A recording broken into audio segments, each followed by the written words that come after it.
this has got 121 personnel dedicated to His Excellency the Deputy President.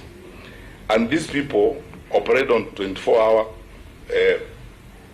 support. I am only talking about personnel. I'm not even listing the assets that we have allocated for the Office of the Deputy President. So if you go to Layer 2, you have 121 officers looking after the Deputy President. Bear in mind, Mr. Chairman, I need to emphasize this again. Please, honorable members, take note. In Layer 1, we have the presidential escort team that is led by Mr. Yampoi. In addition to the 74 officers there, we have a dedicated team of GSU officers, 5 in number, highly trained. I would not want to go into any details about this for obvious reasons. We have 5 GSU officers because His Excellency the Deputy President is driven by GSU officers. That is why it is actually frustrating to hear people saying GSU was withdrawn from His Excellency the Deputy President. In addition to that, the Deputy President has got 6 DCI officers. So in that inner layer, you have 74 presidential escort, you have 5 from GSU, and you have 6 from DCI, a total of 85 officers. That is the inner layer, Layer 1. Layer 2, you have 121 that I've mentioned from the various formations.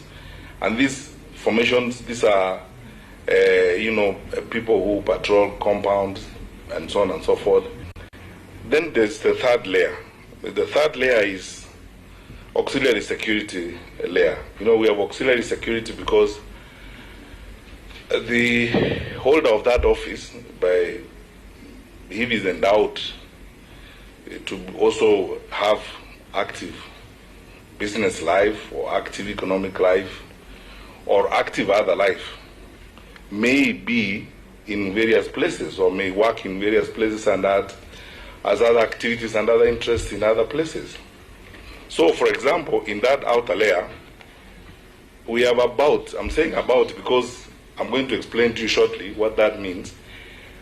There are officers who are assigned by the Inspector General because of a direct request from the Office of the Deputy President to installations either owned by the Deputy President or businesses where the Deputy President is likely to spend time, and therefore his security is a concern. There are officers who are made available by the local police command depending on where His Excellency the Deputy President's business or activities may be.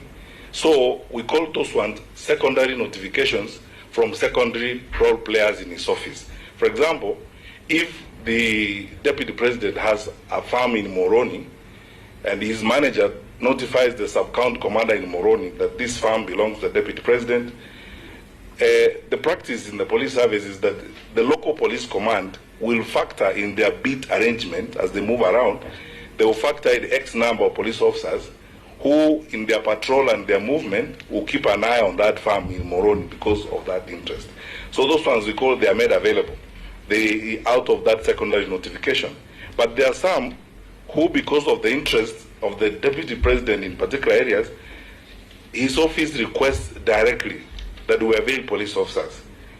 And for example, I can't go down the list. The whole list is long, but I'm going to give you about 10 examples of installations where there are police officers because of the fact that the Deputy President may go there or may have interest or may spend time there.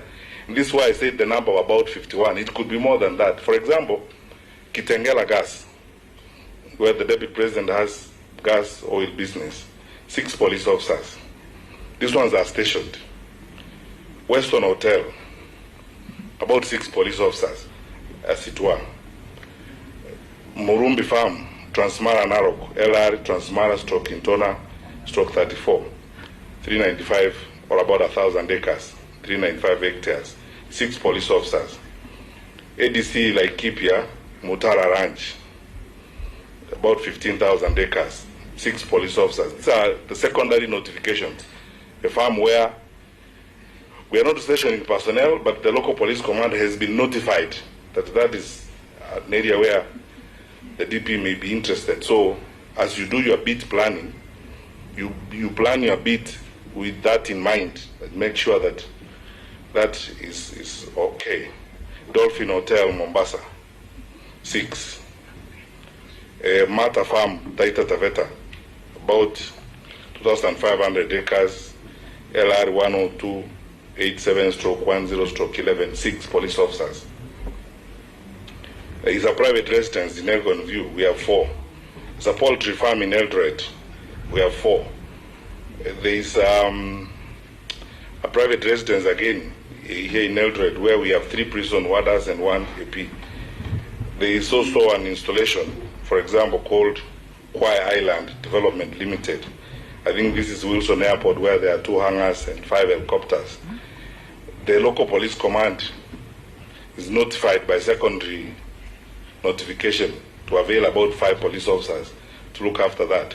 So we have roughly, in that deployment, that general assignment, you are talking about those who are stationed, like the ones in Weston or in Kitengela Gas, present there, and those who, through secondary notification, the local police command would factor their own beat planning to make sure that if that's a farm that's owned by the DP, his animals are there, or his property is there, you keep an eye on that. So cumulatively, when you look at that, Mr. Chairman, sir, and you go back to Annex 2, in conclusion then, you will see that cumulatively, the personnel, in terms of personnel, the strength of personnel allocated to this office is 257. As I've tabulated, I've told you 74 from presidential escort, 5 DCI, 5 GSU, 6 DCI, total 85. Then you had the 121, as I said, plus about, this figure may not, the 51 may not actually be totally accurate, because given the amount of time that we had, we didn't get all the notifications where they have been given. There could be slightly more than that. But then we're roughly working with that estimate. That is the strength of personnel. I have not listed the assets for obvious reasons, Mr. Chairman, sir. This is an open meeting. And I think it will be prejudicial to security to go to details beyond this. The point I'm making is this, Mr. Chairman, sir. We have provided sufficient security to the holder of the office of Deputy President in our country.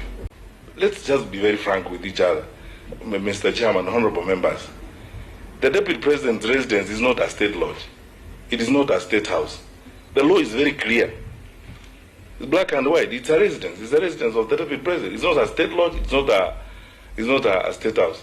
You know, there's some things which look or sound politically sensible, but frankly, when you go by the law, they don't. The framers of the Constitution, you are the legislators. Give me a law to work with on this basis.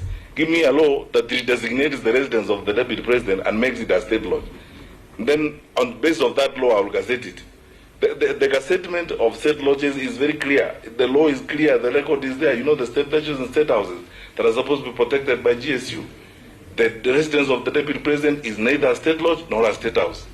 Sasa mimi nafikiri hapo, Mr. Chairman, ni sawa.